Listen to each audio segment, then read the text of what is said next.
Hello. I feel like it's the middle of the night. It's like really dark. I love the winter, and I must admit, I do like walking the dogs in the winter. I love getting my raincoat on, so I've got a good one, and walking with the dogs. I do about 7 to 10 kilometres every day, and I don't care what the weather's like. I would prefer that it was slightly cold or rainy and windy to being too hot, I must admit.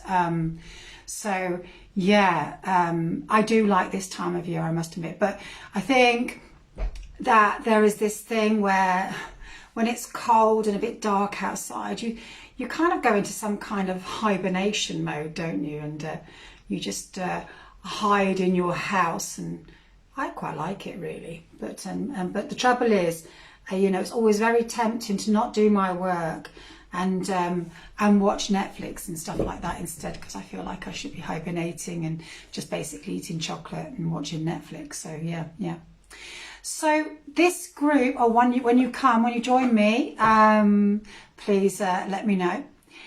This group is mainly aimed at pilgrims, new pilgrims, women that have dreamed of walking the Camino and not quite managed to do it. So this is why I'm starting at the beginning with things like the history of the Camino, the scallop shell, etc. Because I know that while us more experienced pilgrims take this all very much for granted, and we just fling these words around in conversation, I bet you that there are a lot of women out there who are thinking, what is a credential? What the heck are they talking about? A scallop shell? What is that? So this is why I'm sort of trying to sort of go back to basics a little bit with that. I'd just like to say thank you to those ladies who joined me today for we had our What Next meeting today, and I was really pleased with the turnout, and it was just great to talk to you also. Thank you very, very much for doing that for me. It was really enjoyable. It's just so nice to talk to other people who, know how you feel and what the Camino actually means to you. So that's really, really fantastic. So tonight I'm going to start with the scallop shell. So this is the scallop shell. Okay, this is one I made earlier. This has actually been in a plant, so you can see there's mud there. I do have one on my rucksack, which I got years ago, but it doesn't have the red cross, the Santiago cross. I think they've just started doing those in more recent years. But this is the scallop shell, okay? And they are found on the shores of Galicia. They've long been a symbol of the Camino de Santiago. And over the centuries of the Camino, it's sort of taken on a variety of uses and meanings, metaphorical, practical and mythical, even if its relevance may have actually derived from the desire of pilgrims to take home a souvenir. So it could be just that they got these off the Galician shores and took them home as a souvenir. It could be something as simple as that. But as I talked about last week when I was talking about the history of the Camino, after James was beheaded in Jerusalem and he came back on his boat, these apparently were covered. They were all over his boat. Yeah. So apparently the boat was, even though it went through terrible storms, it was undamaged because of these babies. Yeah.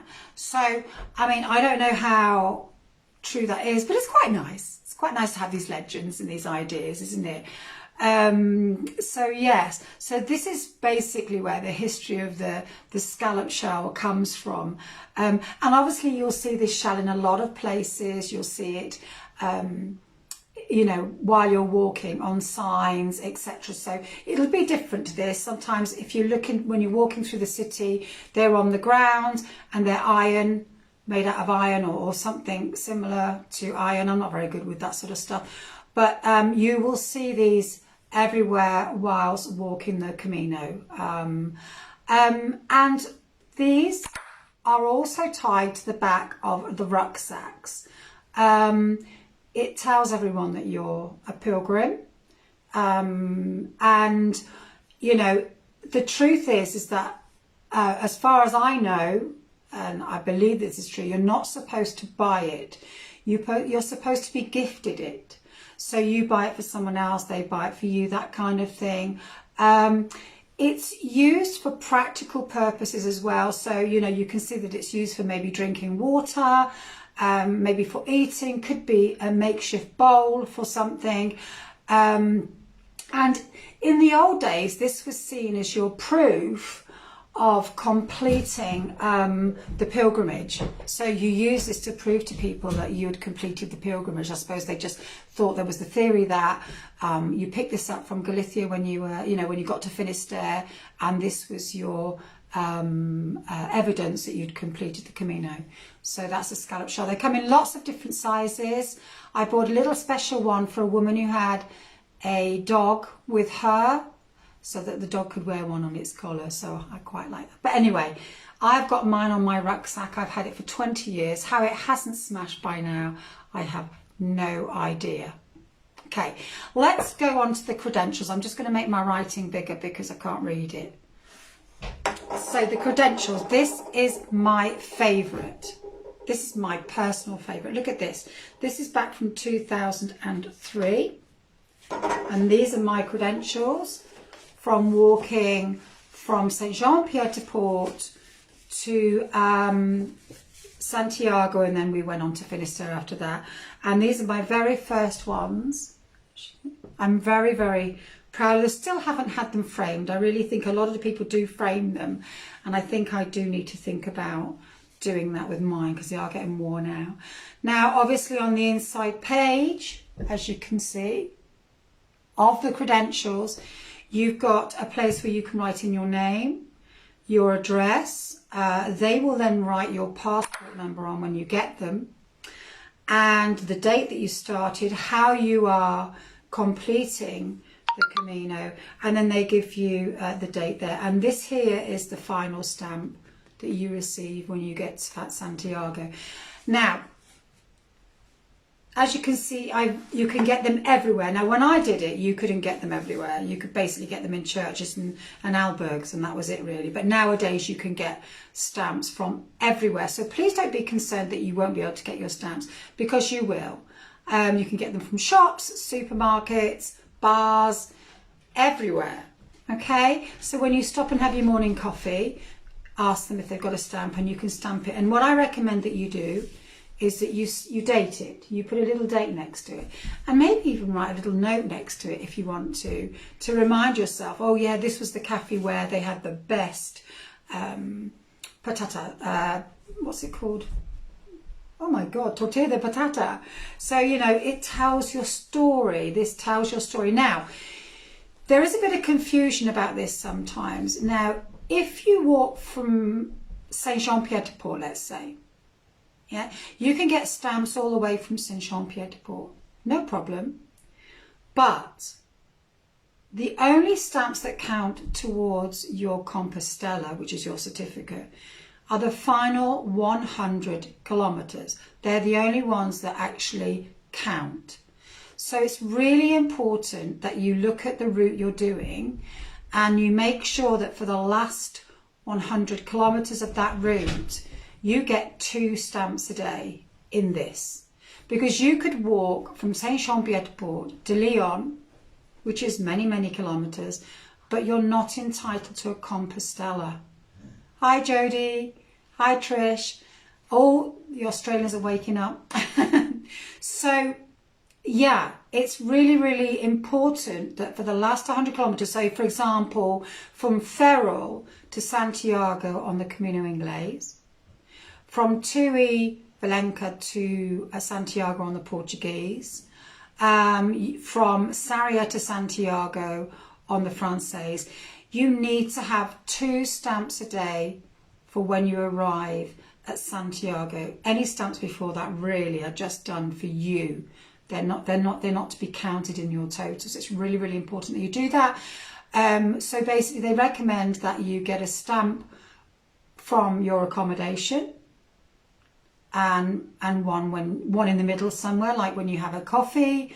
It's 3 a.m. What are you guys doing up, for goodness sake? God, that's mad. But then again, who cares? You know, we can do what we like when we're at this age, can't we? We want to get up at 3 a.m. we can.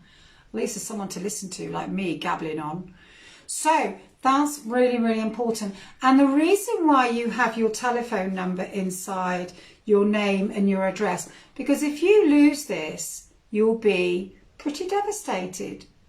Now, however, if everything's in there, your telephone number, and you leave it in an albergue, they will do everything in their power, because they're fantastic along the Camino, to get your passport back to you.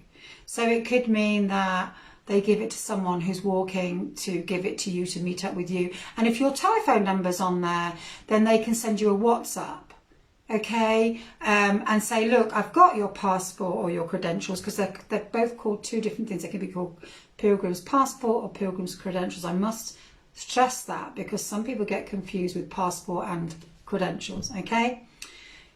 So make sure your telephone number's on there and your name, and they will send you a WhatsApp and say, look, I'll meet you in Puente de la Reina and I have your passport for you, so that you don't lose it, because you'd be pretty devastated if you did that. So it's a small booklet, as you can see, and inside it has like little spaces for your stamps. You can generally fit 4 or 5 on a page. When you get, obviously, like I said, to Santiago, they give you the final stamp, which is on the inside page there, which says that you have arrived in Santiago. Like I say, you can get them from anywhere, as long as you get 2 every day in your last 100 kilometers. But these are a fantastic memoir. If I was to choose between this and a Compostela, I would always choose this. But, you know, anyway, talking of Compostelas, let's go on to the Compostela. Done the credential. The Compostela, I mean, my first Compostela that I got, in fact, I've never had a Compostela since. I only ever got my first Compostela because that was the important one. For me now, it's about the journey, not the destination. And so it's not as important to me, but it's totally understandable if it is important to you. Okay, some people want it, some people don't. It's absolutely fine. Now, people just desire to have their journey recognised in some way. You know, that, like I say, that's understandable. They like to have something which proves that they've walked, you know, this community. Maybe because they go straight to heaven and show their Compostela, say, look, look. Yes, exactly. Now, originally, like I said, the scallop shell was used to prove that you'd got to Santiago. However, this wonderful society that we're in, of course, people started to make fakes. Things don't change, do they? They just don't change. There's always someone out there trying to make a quick buck to fake things. So they decided that they needed something else to prove that you'd walked the Camino. And yeah, let's have a look. Sorry, what does it say here? Sorry. From the 13th century, documents called evidential letters were given to walkers, and everything's in Latin. I was quite surprised when I got my first one, and my only one. I think, I've got 2 here. I tell a lie. I've got 2. What have I got here? Oh, no, that's not. No, just the one. So this is the one I got back in August 2003. And don't be surprised if your name is different on this to what it is normally. It's because they write it in Latin. So your name, if you're Caroline, might be Carolina or something like that. So don't be upset that they've written it in, you know, the wrong spelling. Okay, so for Catholics, the Compostela has a huge significance.